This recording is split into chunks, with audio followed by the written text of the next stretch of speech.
for more on that, we're joined now in the studio by Professor James D. Boyce from the American International University. Professor Boyce, thank you very much for joining us. How much of a boost to Barack Obama's campaign do you think his win in South Carolina will give him? Well, it was a necessary win. He had to win and win huge to stay in the race following New Hampshire. Hillary Clinton had to come in a strong second. She came second, not a strong second. The big loser last night was John Edwards, who showed that he was unable to win even in his neighbouring state. So where he goes from now, quite frankly, is anyone's guess. But it does seem that now it's really a two-horse race. I mean, no one really seriously thinks that John Edwards is going to get this, do they?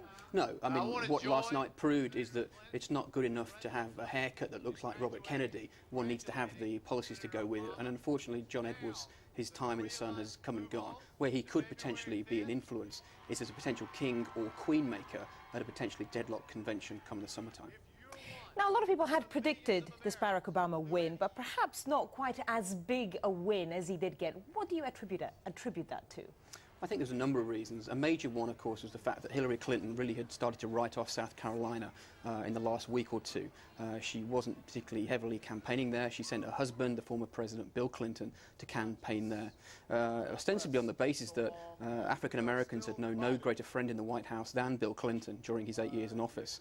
And Hillary Clinton, the announcement she made this morning was not from South Carolina as a concession speech, it was in Tennessee as an appeal to the next round of voters on Super Tuesday. So she's already thinking way ahead of South Carolina and was never expecting to win there, so why waste time campaigning? And what predictions would you make for Super Tuesday?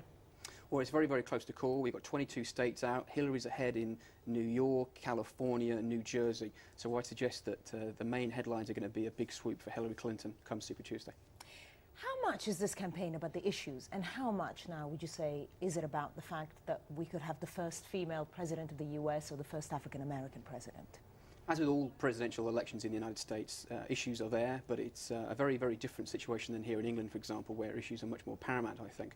We've seen in recent generations it become more and more about personality, going right back, say, to potentially the 1960s with the election of Jack Kennedy. It's become a very image-conscious scenario where facts have a less important impact than personality, arguably.